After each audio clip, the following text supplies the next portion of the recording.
Oprah Winfrey becomes the victim of humiliation aboard an airplane, but her response is shocking and has unexpected consequences. Subscribe to the channel and tell me where you're watching this video from. The sun rose lazily over the bustling airport, casting golden streaks of light onto the polished marble floors of the private terminal. Oprah Winfrey adjusted the strap of her leather bag as she made her way past the glass doors into the lounge reserved for elite travelers. Her assistant, a meticulous young man named Julian, trailed behind her, clutching a sleek folder brimming with itineraries and notes for the upcoming summit. She was heading to Cape Town for an international conference on equality and social justice, a cause that had defined much of her life's work. The private terminal was a world of quiet elegance, a stark contrast to the chaotic energy of the main airport. Here, voices were hushed, footsteps muffled by thick carpets, and the scent of freshly brewed coffee mingled with the faint aroma of jasmine from the floral arrangements dotting the room. Oprah took a seat near a window, watching as jets taxied smoothly on the runway beyond. Despite her composed exterior, her mind raced with thoughts about the speech she planned to deliver at the summit. She opened her notebook, her favorite tool for capturing moments of inspiration, and began scribbling lines.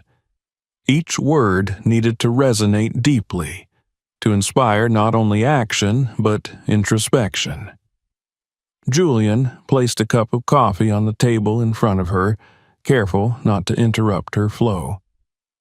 "We have about 30 minutes until boarding," he informed her. She nodded absent-mindedly, her pen still dancing across the page. The tranquility of the lounge was briefly disrupted when another passenger, a journalist from a renowned publication, approached her. "Miss Winfrey," he began hesitantly, "I don't mean to intrude, but may I ask how you manage to balance the immense pressure of your work with maintaining such a positive public image?" Oprah looked up, offering him a warm but measured smile. "Pressure is like fire," she replied.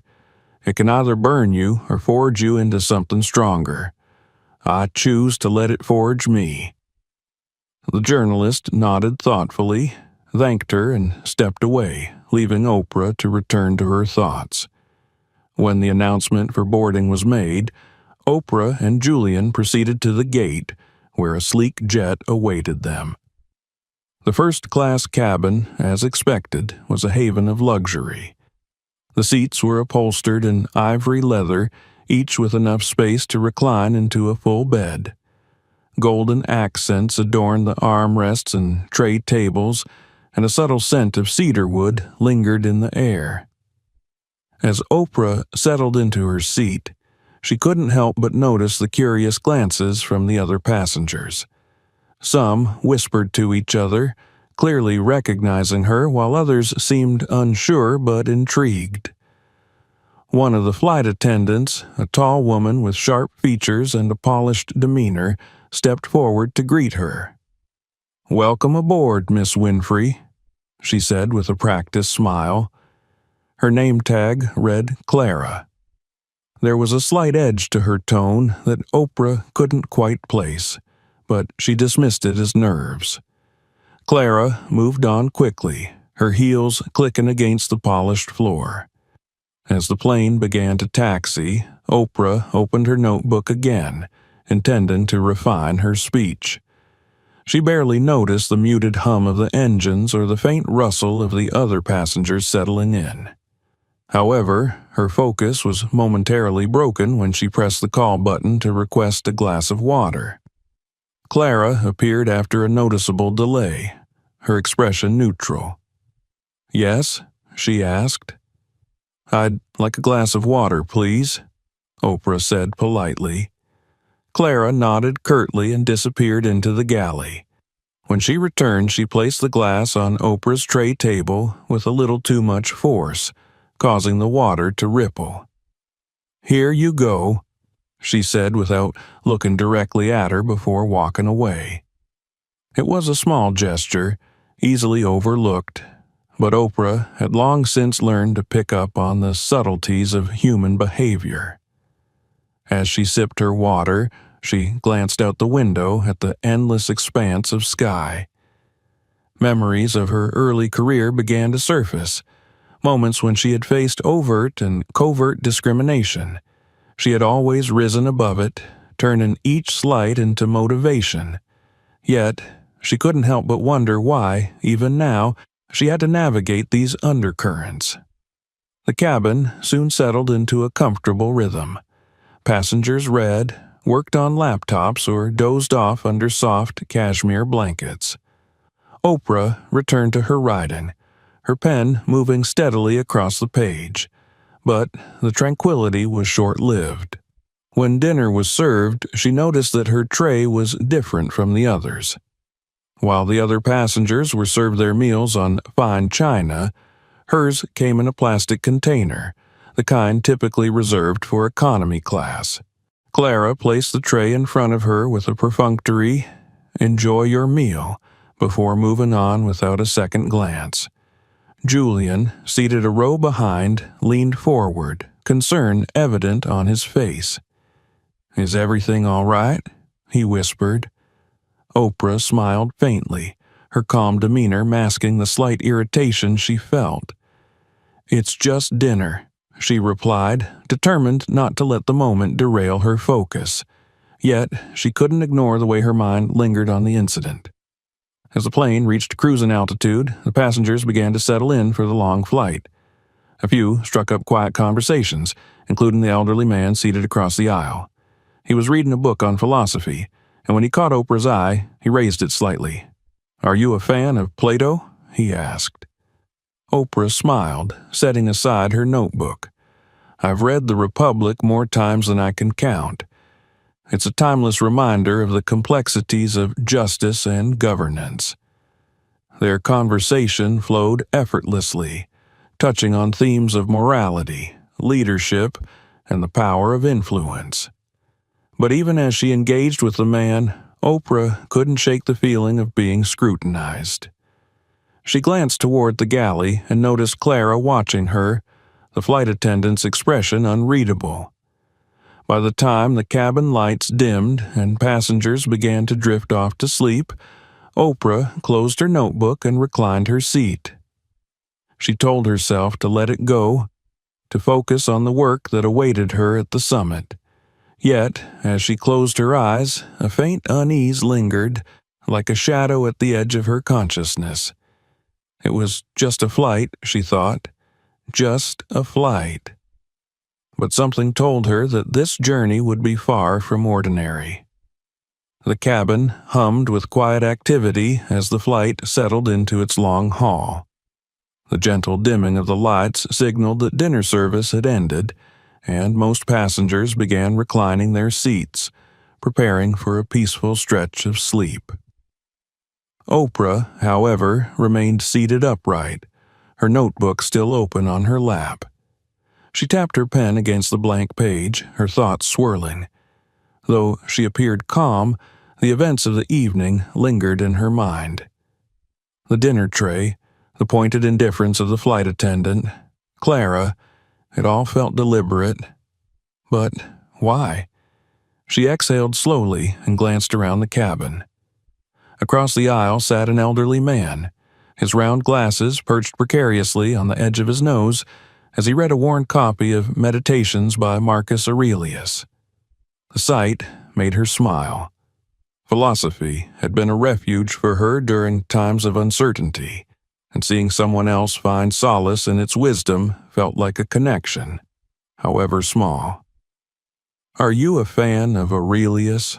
she asked softly, her voice carrying just enough to be heard over the hum of the engines. The man looked up, his eyes twinkling behind his glasses. "Aurelius and I have had many late-night conversations," he replied with a chuckle. "Do you read philosophy often?" "When I have time," Oprah admitted. "It reminds me to stay grounded, no matter what storms come my way." The man closed his book and leaned forward slightly. Storms, you say? Do you foresee one on this flight? It was a light-hearted question, but something about it struck a chord in her. She shook her head, smiling faintly. No storms, just a bit of turbulence. As if summoned by her words, the seatbelt sign above them flickered on, and the captain's voice came over the intercom. Ladies and gentlemen, we've encountered a patch of turbulence. Please return to your seats and fasten your seatbelts. The cabin stirred as passengers complied, pulling their seatbelts snug. The plane shuddered lightly, the familiar bump and sway of turbulence rippling through its frame. A few passengers glanced nervously at one another, their fingers gripping armrests. Sensing their unease, Oprah leaned slightly forward and addressed the man across the aisle. Turbulence is like life, she said, her voice calm and reassuring. It's unsettling, yes, but it's also temporary.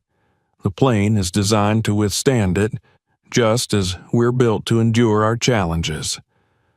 Her words, though simple, carried a weight that seemed to settle over the cabin. The man nodded appreciatively, and a young woman seated a few rows ahead turned slightly, her expression softening. For a moment, the atmosphere seemed lighter, more connected. But then Clara appeared. The flight attendant emerged from the galley with a tray of drinks, her movements brisk and efficient. She paused near Oprah's seat, her eyes narrowing slightly. "Miss Winfrey," she said, her tone clipped, "we ask that passengers refrain from addressing others during turbulence. It can create unnecessary distractions." The suddenness of the remark caught Oprah off guard. Around her, passengers exchanged confused glances. The elderly man looked visibly affronted. "She wasn't distracting anyone," he said firmly. "In fact, I'd say she was doing quite the opposite." Clara's lips tightened into a thin line. "The crew is responsible for maintaining order in the cabin," she said curtly. "Please focus on your own comfort." Oprah met Clara's gaze, her own expression calm but steady. "I wasn't aware that words of reassurance constituted a disruption," she said evenly. "But if it's an issue, I'll remain quiet." Clara didn't respond. Instead, she turned on her heel and disappeared back into the galley. The tension she left in her wake was palpable. The man across the aisle shook his head in disbelief. "Unbelievable," he muttered. "She's clearly targeting you." Oprah offered him a faint smile, but inside her thoughts churned. She had faced prejudice before, in countless forms and from countless people. She knew how to navigate it, how to rise above it. But something about Clara's behavior felt different. It wasn't just personal. It was calculated. As the turbulence subsided and the seatbelt sign clicked off, the cabin began to relax once more. Some passengers returned to their books and movies, while others closed their eyes, hoping to drift into sleep. But Oprah remained alert. Her instincts told her that Clara's actions were a part of a larger narrative, one she had yet to uncover. Her suspicions deepened when she caught a snippet of conversation near the galley. Clara was speaking in hushed tones to another flight attendant, her voice low but tense. Oprah couldn't make out every word, but certain phrases stood out. "Why is she here?" and "This isn't what we agreed on." The other attendant glanced toward the cabin, his expression uneasy. Oprah leaned back in her seat, her mind racing. What wasn't she supposed to hear? And why was her presence on this flight causing such a stir? She glanced at Julian, seated a row behind her. He was typing on his laptop, blissfully unaware of the undercurrents swirling around them. Just as she was about to reach for her notebook, a folded piece of paper appeared on her tray table. She looked up to see a young woman, a fellow passenger, standing beside her. The woman was in her late 20s, with dark curly hair and an air of quiet determination. "I thought you should see this," she whispered before quickly returning to her seat. Oprah unfolded the note, her heart skipping a beat as she read the words scrawled in neat handwriting. "Be careful. I heard them talking about you. Something's not right." Her grip on the paper tightened. She glanced toward the galley where Clara stood with her back to the cabin, speaking into a handset. Her posture was stiff, her movements deliberate. Oprah's pulse quickened. Whatever was happening, it was more than just unprofessional behavior. It was personal. The plane shuddered again, though this time it had nothing to do with turbulence. Oprah felt the shift in the air, the unspoken tension that now crackled between her and Clara. She folded the note and slipped it into her notebook, her resolve hardening. If Clara thought she could intimidate her into silence, she was mistaken. Oprah Winfrey had faced bigger storms than this. But as she sat back and closed her eyes, she couldn't shake the feeling that this flight was only the beginning of something far larger and far more dangerous than she had anticipated. The low hum of the engines filled the cabin, a steady reminder of the journey underway. Oprah sat motionless in her seat, her fingers tracing the edges of the folded note that now rested in her lap. The warning it contained echoed in her mind, pulling her thoughts in every direction. "Be careful. I heard them talking about you. Something's not right." From her peripheral vision, she caught a glimpse of Clara moving through the cabin. The flight attendant's demeanor was more rigid than before, her professional mask barely concealing the tension etched across her face. Oprah shifted slightly, angling her body to observe without drawing attention to herself. She watched as Clara paused near the galley, speaking in hushed tones to another member of the crew. The words were too faint to make out entirely, but certain fragments slipped through the veil of ambient noise. "She wasn't supposed to be here," Clara hissed. "This could blow everything." The other attendant, a younger man with an uneasy expression, glanced toward the first-class cabin, his gaze briefly locking onto Oprah before darting away. Oprah's pulse quickened. Her instincts were rarely wrong, and right now they were screaming at her to stay vigilant. She leaned back in her seat, letting her body relax while her mind remained alert. The behavior she'd witnessed so far was more than a matter of poor customer service. It felt orchestrated, deliberate. But why? And by whom? As the cabin lights dimmed further, signaling the start of the night cycle, most passengers began settling into their seats. A few had already drifted off, their heads resting against plush pillows, while others donned sleep masks and reclined fully. The elderly man across the aisle gave Oprah a reassuring nod before closing his book and adjusting his blanket. She returned the gesture with a faint smile, appreciating the silent solidarity, but sleep was the last thing on her mind. Moments later, Julian, her assistant, approached her seat, his tablet in hand. He leaned in close, his voice barely above a whisper. "Everything okay?" he asked, concern evident in his tone. "You've been quiet since dinner." Oprah glanced towards the galley where Clara had now disappeared. "I'm fine," she replied, though the crease in her brow betrayed her unease. "But something feels off." Julian's expression shifted, his usual calm demeanor giving way to a flicker of apprehension. "Do you think it's about the flight? Or about you?" Oprah hesitated, then shook her head. "I don't know yet, but keep an eye out, and if you notice anything unusual, let me know immediately." Julian nodded and returned to his seat, leaving Oprah to her thoughts. She unfolded the note again, studying the handwriting. It was neat, deliberate, written by someone who had taken care to make their message clear. Her gaze shifted to the young woman who had delivered it, seated a few rows ahead. The woman was typing furiously on her laptop, her brows knit in concentration. Whatever she had overheard, it had been enough to compel her to reach out, risking potential confrontation in the process. Oprah's musings were interrupted by the soft chime of the intercom. "Ladies and gentlemen, this is your captain speaking. We've entered a stretch of clear skies, so feel free to move about the cabin if needed. We'll be dimming the lights for those who wish to rest. Thank you for your cooperation." The announcement was followed by a faint shuffling as a few passengers adjusted their seats or rose to stretch their legs. Oprah remained seated, her eyes scanning the dimly lit cabin. Across the aisle, the elderly man was fast asleep, his book now lying closed on the tray table. Julian was engrossed in his tablet, his fingers flying across the screen. All appeared normal, yet the unease in Oprah's chest refused to dissipate. She decided to act.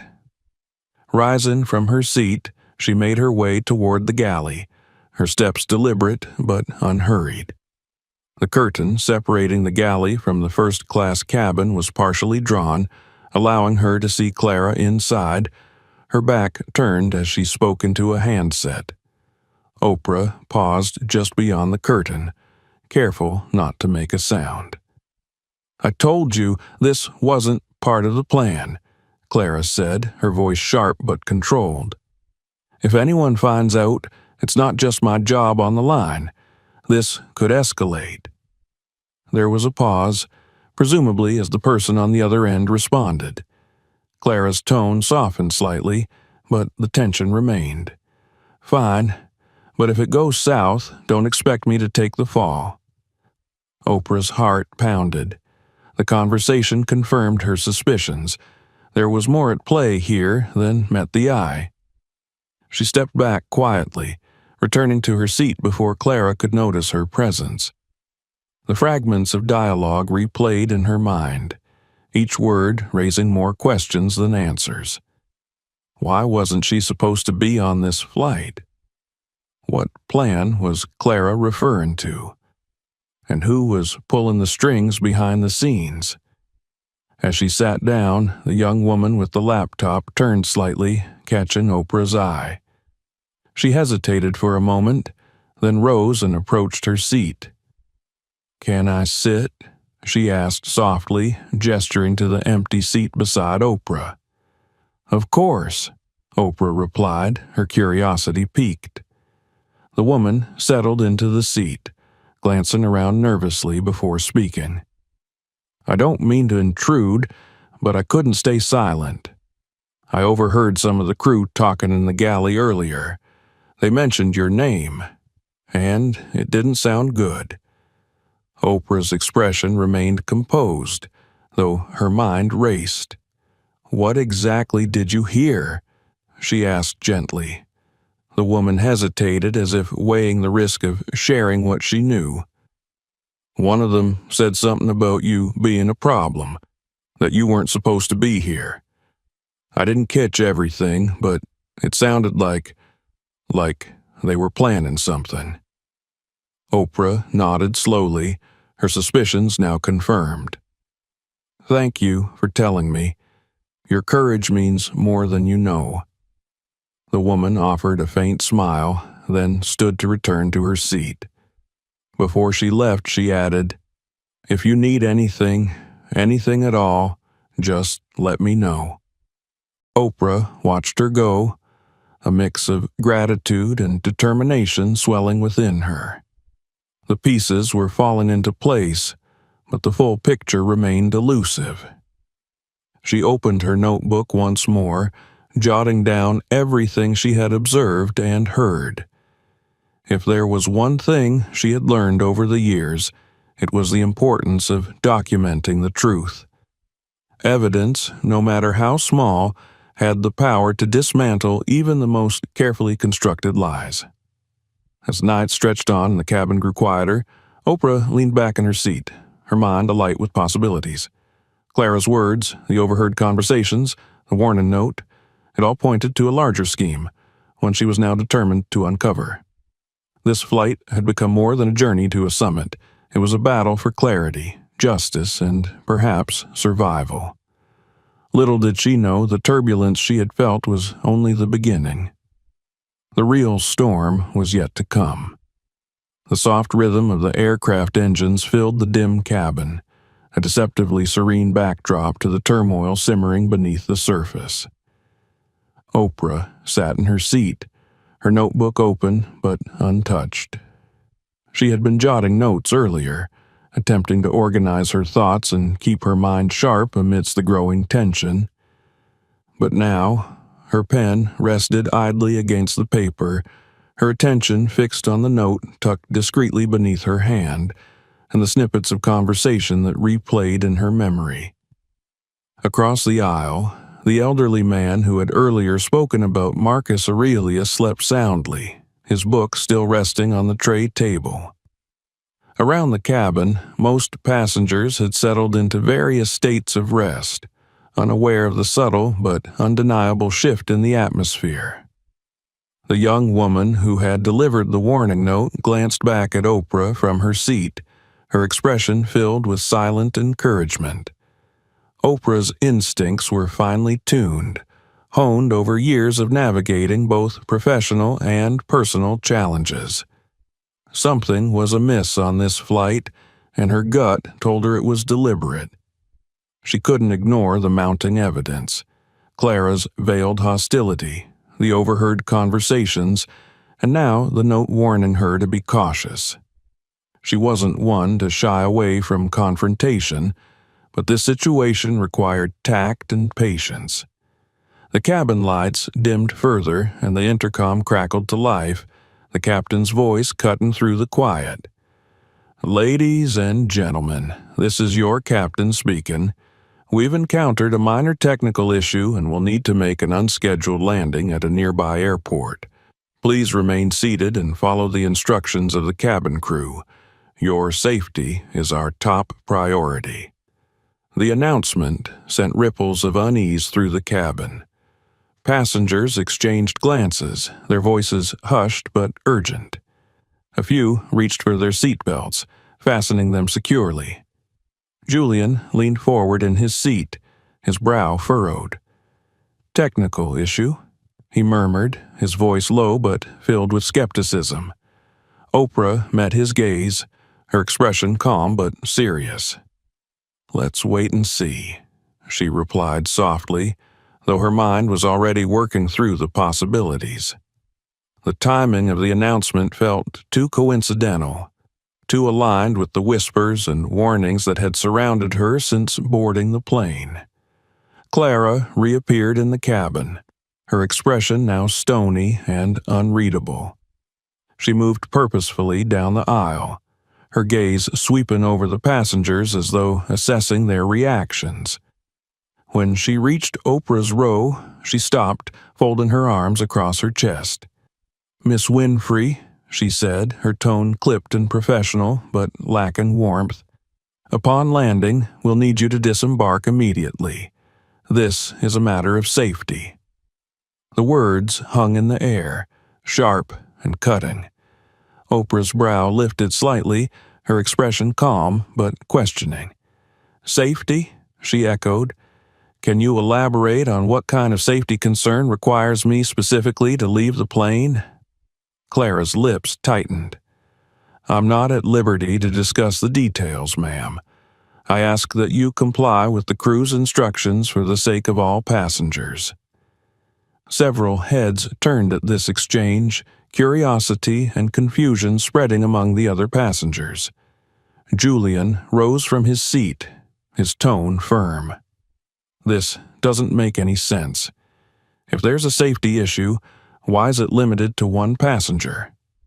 Clara's gaze flickered briefly, a flash of irritation breaking through her composed facade. "Sir, please take your seat. The crew is handling the situation." Julian hesitated, his jaw tightening, but he sat down. Oprah raised her hand slightly, signaling him to remain calm. "I'll cooperate," she said evenly, her voice carrying a quiet strength. "But I'd like to understand what's happening. Transparency is part of ensuring everyone's safety. Before Clara could respond, the elderly man across the aisle stirred awake. He adjusted his glasses, looking between Oprah and Clara with a growing frown. "Pardon me," he said, his voice measured but firm, "but this doesn't seem right. Miss Winfrey has done nothing to warrant such treatment. Could you please clarify why she's being singled out?" Clara stiffened, her gaze darting to the other passengers, many of whom were now watching closely. "Sir, we're acting in accordance with protocol," she said, her tone strained. "Please trust that we have the situation under control." "Protocol," the man repeated, his voice carrying a note of disbelief. "I've been flying for decades, and I've never seen protocol like this." The murmurs in the cabin grew louder, passengers exchanging uneasy glances and whispers. The young woman who had warned Oprah earlier leaned forward, her voice low but insistent. "This isn't right," she said, addressing the passengers around her. "We all saw how she's been treated since the start of the flight." Clara's composure faltered for a moment, her jaw clenching as she scanned the growing dissent. "Ladies and gentlemen," she said sharply, "we ask for your cooperation during this process. Further disruptions will not be tolerated." Oprah held up a hand, her voice cutting through the tension with calm authority. "It's okay," she said, addressing the passengers who had come to her defense. "Let's not escalate the situation. I'll do as they ask." The murmurs subsided, though the unease in the cabin lingered like a heavy fog. Oprah turned her attention back to Clara, her gaze steady. "I'll disembark," she said, "but I expect a full explanation once we're on the ground." Clara didn't respond, merely nodding curtly before retreating to the galley. The tension in the cabin didn't dissipate. If anything, it grew heavier. Passengers exchanged glances filled with doubt and unease. Julian leaned toward Oprah, his voice low but urgent. "Are you sure about this? It feels like a setup." "I'm sure," Oprah replied, her voice calm but resolute. "The truth always reveals itself. We just have to let it." The plane began its descent, the hum of the engines deepening as it approached the runway. Oprah closed her notebook and placed it in her bag, her movements deliberate. She glanced out the window at the dark expanse below, her reflection staring back at her with an expression of quiet determination. When the plane touched down, the cabin filled with the familiar jolt and screech of the landing gear. The intercom crackled to life once more, the captain's voice instructing passengers to remain seated until the plane came to a complete stop. Clara reappeared, flanked by another flight attendant, her posture stiff and formal. "Miss Winfrey," she said, her voice carrying an edge of finality. "Please gather your belongings. We'll escort you off the aircraft." The cabin fell silent as Oprah stood, her movements composed and deliberate. She reached for her bag, slinging it over her shoulder, and turned to face the passengers who watched with a mixture of concern and confusion. The young woman who had warned her earlier offered a small, encouraging nod. Oprah smiled faintly, her voice steady as she addressed the cabin. "Thank you all for your kindness. Sometimes moments like these reveal more than we realize." With that, she followed Clara and the other attendant toward the exit, her steps unhurried but purposeful. As she stepped onto the tarmac, the chill night air brushed against her skin, a stark contrast to the warmth she had left behind in the cabin. The airport was small and dimly lit, its surroundings shrouded in darkness. Oprah glanced back briefly, the sight of the plane's illuminated windows etched into her memory. The storm she had sensed was no longer on the horizon. It was here, and she was ready to face it head-on. The cold air bit at Oprah's skin as she stood on the isolated tarmac, her bag slung over one shoulder and her thoughts racing. The glow from the aircraft windows behind her seemed distant now, its hum fading into silence. Around her, the stark stillness of the small regional airport felt almost oppressive. The faint buzz of crickets filled the void, punctuated only by the occasional rustle of wind against the low-hanging trees nearby. Oprah took a steadying breath, adjusting the strap of her bag. Her composure was intact, her face betraying no hint of the turmoil brewing inside. Yet she knew something wasn't right. This wasn't just an overreaction by a hostile flight attendant.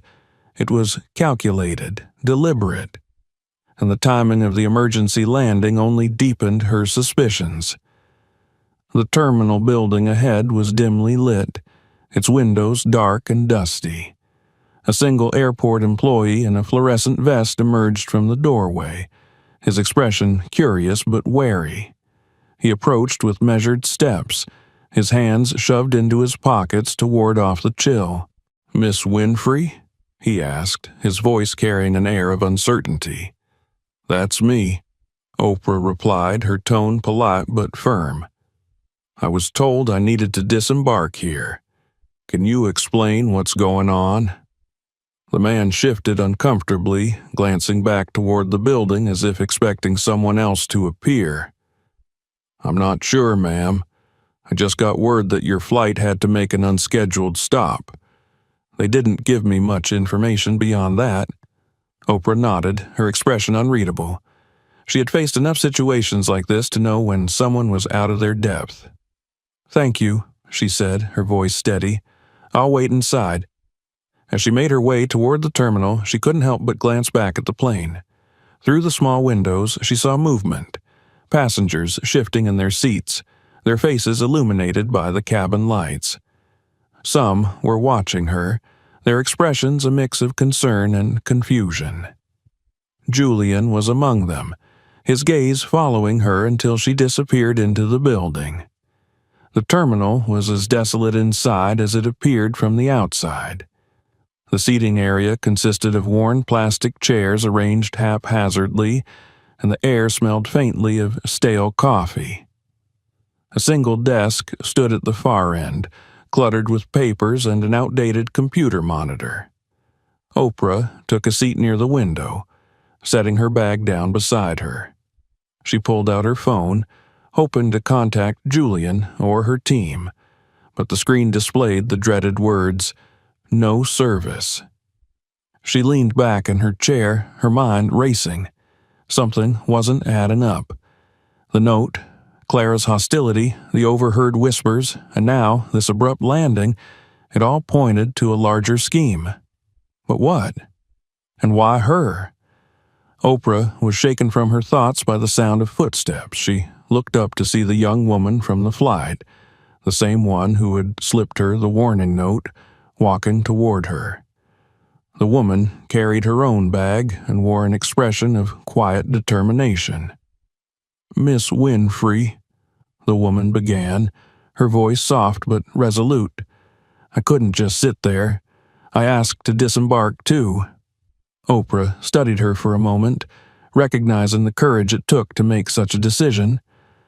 "What's your name?" she asked. "Layla," the woman replied, extending a hand. "Layla Carter." Oprah shook her hand, a small smile breaking through her otherwise serious demeanor. "Thank you, Layla. I appreciate your support." Layla took a seat beside her, glancing around the empty terminal. "Something about this doesn't feel right," she said, lowering her voice. "I've been on enough flights to know this isn't normal." "You're not wrong," Oprah replied, her tone thoughtful. "But we're not going to jump to conclusions. We need to gather facts first." Layla nodded, pulling out her phone. "I managed to record some of what happened on the flight," she said. "Not everything, but enough to show how they treated you." Oprah's brow lifted slightly. "May I see it?" Layla handed over her phone and Oprah watched the video in silence. The footage captured Clara's curt interactions, her pointed remarks, and the moment she demanded that Oprah disembark. The tension in the cabin was palpable, the whispers of other passengers adding weight to the scene. "This is powerful," Oprah said, returning the phone. "Thank you for documenting this. It could make a difference." As they spoke, the door to the terminal opened again, and Julian entered, his face flushed with frustration. He made his way over to them, his voice low but urgent. "I don't like this, Oprah," he said, his tone edged with worry. "The crew won't give me a straight answer. They keep saying it's for your safety, but no one's explaining what that means." Oprah placed a calming hand on his arm. "We'll get to the bottom of it," she assured him, "but we need to stay level-headed." Julian exhaled sharply, clearly struggling to contain his frustration. "Fine," he said, "but I've already started reaching out to our team. If this is a setup, they won't get away with it." Layla looked between them, her expression resolute. "I've already uploaded the video," she said. "I blurred your face, Miss Winfrey, but the context is clear. People need to see what happened." Julian's eyes widened. "You posted it already?" "Yes," Layla replied. "It's spreading fast. People are asking questions, demanding answers." Oprah considered this for a moment, then nodded. "Good," she said. "The truth has a way of finding its way to the surface." As the hours stretched on, the small group worked together to piece together the events of the flight. They reviewed the footage, discussed the conversations Oprah had overheard, and speculated on Clara's motives. Outside, the plane remained stationary on the tarmac, its engines silent. Then, as dawn began to break, Oprah's phone buzzed to life. She glanced at the screen, her expression sharpening as she read the messages flooding in. The video had indeed gone viral, sparking outrage across social media. Hashtags like #Justice for Oprah and #Stand Up to Discrimination were trending worldwide. Julian leaned over her shoulder, reading the comments with growing satisfaction. "The world's watching now," he said. "They can't sweep this under the rug." Oprah's gaze remained steady. "Then we'll make sure they don't." As the first rays of sunlight illuminated the terminal, a car arrived to take them to a nearby city. Oprah, Layla, and Julian climbed in, their resolve unwavering. The flight had been only the beginning. Now the real journey was about to start. The ride to the nearby city was quiet but charged with unspoken determination. The early morning light filtered through the car windows, casting long shadows across the rolling landscape. Oprah sat in the back seat, her phone resting in her lap as she scrolled through the deluge of message, comments, and reposts flooding social media. The video Layla had uploaded had ignited a firestorm, and the hashtags #Justice for Oprah and #Airline Accountability were gaining momentum by the minute. Beside her, Julian tapped furiously on his tablet, coordinating with their team back home. "I've already contacted the legal department," he said, glancing up briefly. "They're preparing a statement and gathering a list of potential allies. Activists, public figures, anyone who can amplify this." Oprah nodded, her gaze fixed on the screen. The support pouring in from strangers was overwhelming, but it was the stories shared in the comments that struck a deeper chord. People recounted their own experiences with discrimination, small humiliations, systemic injustices, and moments where they felt powerless. It was a stark reminder that this wasn't just about her. It was about everyone who had ever been made to feel less than. Layla, seated in the front passenger seat, turned around to face them. "Do you think the airline will respond?" she asked, her tone tinged with both hope and skepticism. "They'll have to," Oprah replied, her voice calm but resolute. "The pressure is building, and silence won't save them." As they approached the outskirts of the city, the car pulled into a modest hotel. It wasn't the kind of place Oprah usually stayed, but it was discreet and functional, exactly what they needed at the moment. They were greeted by the hotel manager, a middle-aged woman whose expression shifted from professional detachment to awe as she realized who had just walked through the door. "Miss Winfrey," the manager said, her voice faltering slightly. "It's an honor to have you here. If there's anything you need, anything at all, please let me know." Oprah smiled warmly, placing a reassuring hand on the woman's arm. "Thank you. Just a quiet space to work will be enough." Once inside the room, Oprah and Julian set up an impromptu command center. The small desk was soon cluttered with laptops, charging cables, and stacks of papers as they began sifting through the growing wave of information. Layla joined them, her laptop open as she monitored the video spread and the reactions it was eliciting. Hours passed in a blur of activity. Calls were made, interviews were scheduled, and a strategy began to take shape. Julian arranged for a press conference later that day, ensuring that the location was secure and accessible to major media outlets. Layla continued to manage the online conversation, responding to supportive messages and flagging misinformation. By midday, the first cracks in the airline's facade began to show. A brief statement was released on their social media accounts describing the incident as a misunderstanding and promising a thorough internal investigation. The statement was met with immediate backlash, with thousands of comments accusing the airline of minimizing the severity of the situation. "They're trying to downplay it," Julian said, his tone laced with frustration. "Typical damage control. They'll investigate themselves and find no wrongdoing." Oprah leaned back in her chair, her expression thoughtful. "They're betting on this blowing over," she said, "but we won't let it." The press conference was held in a small but well-equipped venue in the city center. A podium was set up at the front of the room, flanked by rows of chairs that quickly filled with journalists, activists, and supporters. Cameras were positioned strategically, their lenses trained on the stage, ready to capture every word. Oprah stepped onto the podium with her signature poise, the room falling silent as she took her place.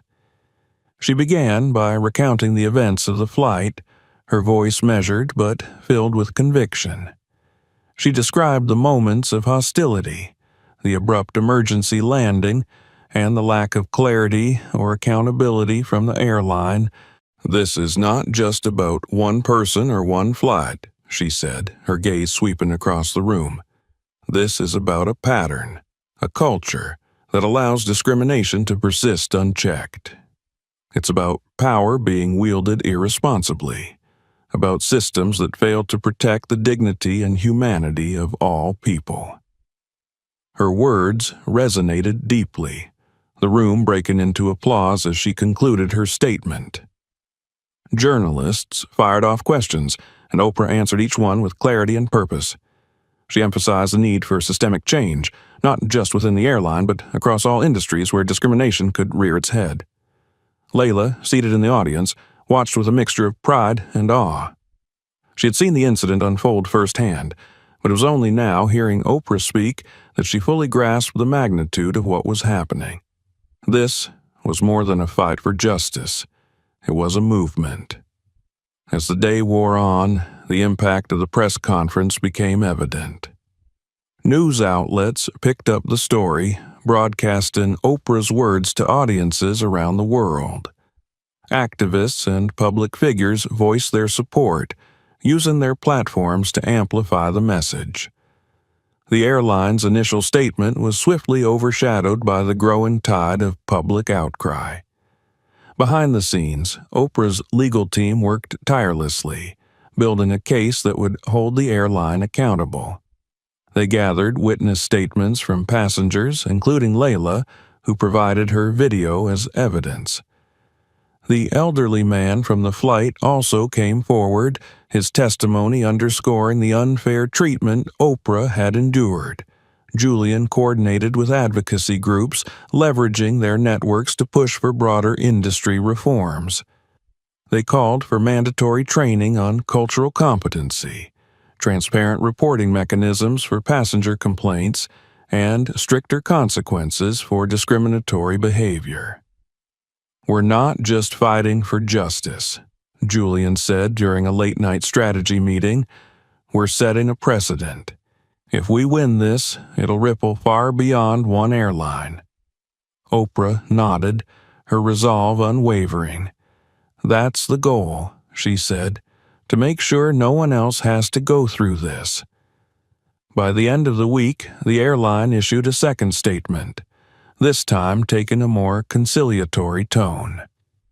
They apologized for the incident and announced that Clara, the flight attendant at the center of the controversy, had been placed on administrative leave pending further investigation. They also promised to review their policies and procedures to prevent similar incidents in the future. But for Oprah and her team, it wasn't enough. Words without action meant nothing. They pressed forward, filing a formal complaint with regulatory authorities and continuing to mobilize public support. The case gained momentum, and soon other passengers began sharing their own stories of discrimination and mistreatment while traveling. The movement grew, fueled by a collective demand for change. Oprah's name became synonymous with the fight for accountability and justice, her voice a rallying cry for those who had long been silenced. As she stood on the balcony of her hotel room one evening, gazing out at the city lights, Oprah allowed herself a moment of reflection. This wasn't the journey she had planned, but it was the one she had been called to take, and she was ready to see it through to the end. The city hummed with anticipation as Oprah prepared for the next phase of her fight for justice. The press conference had galvanized public opinion, but this was just the beginning.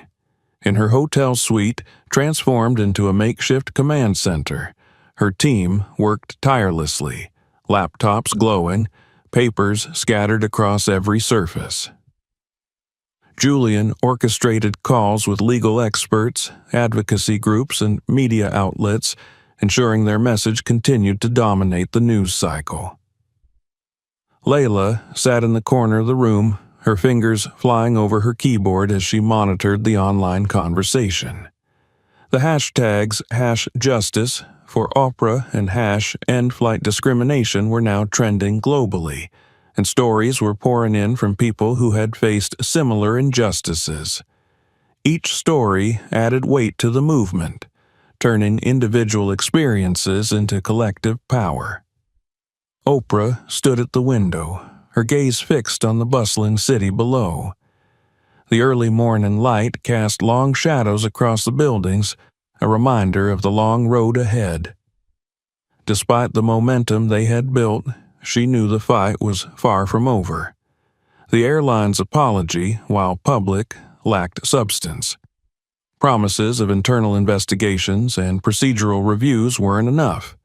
Change had to be systemic, enforceable, and lasting. Julian approached her, holding a tablet displaying the latest news coverage. "CNN just picked up the story," he said, his tone a mix of excitement and exhaustion. "They're framing it as a tipping point for accountability in the airline industry." Oprah glanced at the screen, watching as a news anchor replayed clips from her press conference. Her voice filled the room, steady and resolute. "This is about more than one flight or one person. This is about dismantling a culture of bias and rebuilding systems rooted in dignity and fairness." "They're listening," Julian said, "but we need to keep the pressure on." Oprah nodded. "What's the status of the regulatory complaint?" "Filed this morning," Julian replied. "Our legal team is working on a parallel civil case, focusing on discrimination and emotional distress. Layla's video and the witness statements will be critical." Layla looked up from her laptop, her expression determined. "I've also been compiling data on similar incidents with other airlines. This isn't an isolated problem, it's an industry-wide issue." "Good," Oprah said, turning to face them. "We're not just fighting for justice on this flight. We're pushing for reforms that will protect every passenger moving forward." Later that day, Oprah held a private meeting with leaders from several advocacy organizations. They gathered in a conference room at the hotel, a diverse group united by a shared commitment to equality. Among them were representatives from human rights groups, travel advocacy networks, and community organizations working to combat systemic discrimination. Oprah opened the meeting with a heartfelt acknowledgement of their support. "This isn't a fight I can win alone," she said, her voice filled with gratitude. "Your expertise, your voices, and your networks are what will turn this moment into a movement." The discussion was intense and focused. Together, they outlined a set of concrete demands for the airline industry, including mandatory anti-bias training for staff, independent oversight of passenger complaints, and transparent accountability measures for incidents of discrimination.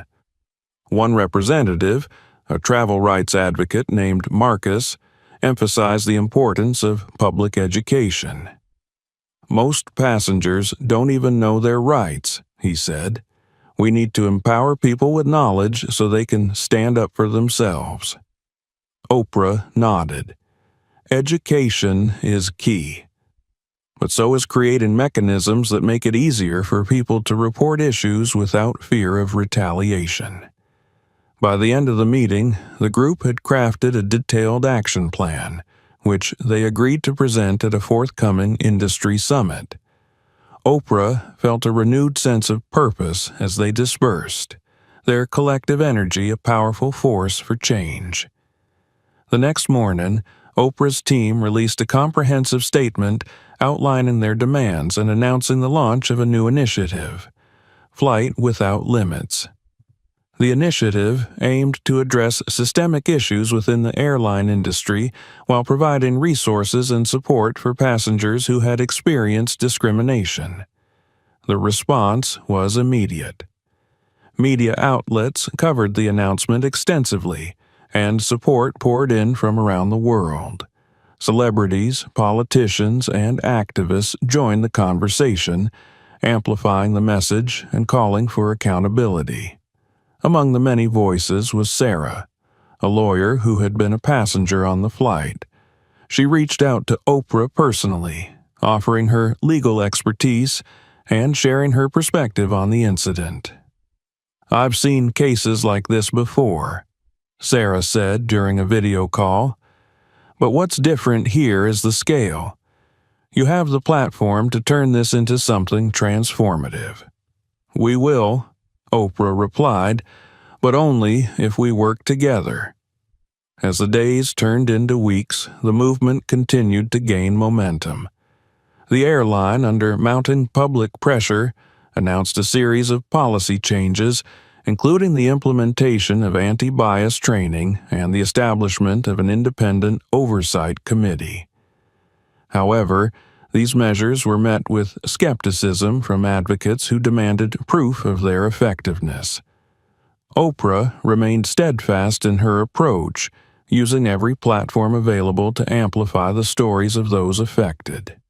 She appeared on major talk shows, participated in town hall discussions, and engaged directly with the public through social media. Each appearance was an opportunity to highlight the broader issues at stake and to keep the focus on the need for systemic change. Meanwhile, the regulatory complaint filed against the airline advanced through the proper channels, drawing attention from government officials and industry leaders. Hearings were scheduled, and Oprah's team prepared to present their case with the same precision and passion that had defined their efforts so far. One evening, as Oprah sat in her hotel room reviewing the latest updates, She received an email from a young woman named Asha. The subject line read, "You inspired me." Curious, Oprah opened the message and began to read. "Dear Miss Winfrey, dear Miss Winfrey, I wanted to thank you for standing up for what's right. Watching your story unfold gave me the courage to speak out about the discrimination I faced at work. For years I stayed silent because I thought no one would listen. But now I see that our voices matter. With gratitude, Asha." The email brought tears to Oprah's eyes. It was a reminder of why she had taken on this fight, not for herself, but for the countless others who needed a voice. She replied immediately, offering words of encouragement and gratitude for Asha's bravery. The culmination of their efforts came during a global aviation summit, where Oprah delivered a keynote address to an audience of industry leaders, policymakers, and advocates. Standing before the crowd, she spoke with the clarity and conviction that had defined her career. "This isn't just about planes or policies," she said. "It's about people. It's about creating a world where everyone is treated with dignity, no matter where they're from or where they're going. We have the power to make that world a reality, but only if we choose to act." Her words were met with a standing ovation, the impact of her message reverberating far beyond the conference hall. In the months that followed, Flight Without Limits became a cornerstone of the movement for equality in the airline industry. The initiative expanded to include partnerships with other sectors, addressing discrimination in hospitality, transportation, and beyond. Oprah's work inspired similar efforts worldwide, turning her personal ordeal into a catalyst for global change. As she stood on the balcony of her home one evening, looking out at the city lights, Oprah reflected on the journey that had brought her here. The fight had been grueling, but it had also been transformative. She had turned adversity into opportunity, using her platform to amplify the voices of those who had long been ignored. "This is just the beginning," she said softly, her gaze fixed on the horizon. "The sky has no limits." And with that, she stepped back inside, ready to continue the work that would change the world. Thank you for watching. If this story resonated with you, don't forget to like and share it with someone who might need a little inspiration today. Make sure to subscribe to our channel so you never miss a new story, and check out our other videos for more powerful and thought-provoking content. Together, we can keep these important conversations alive.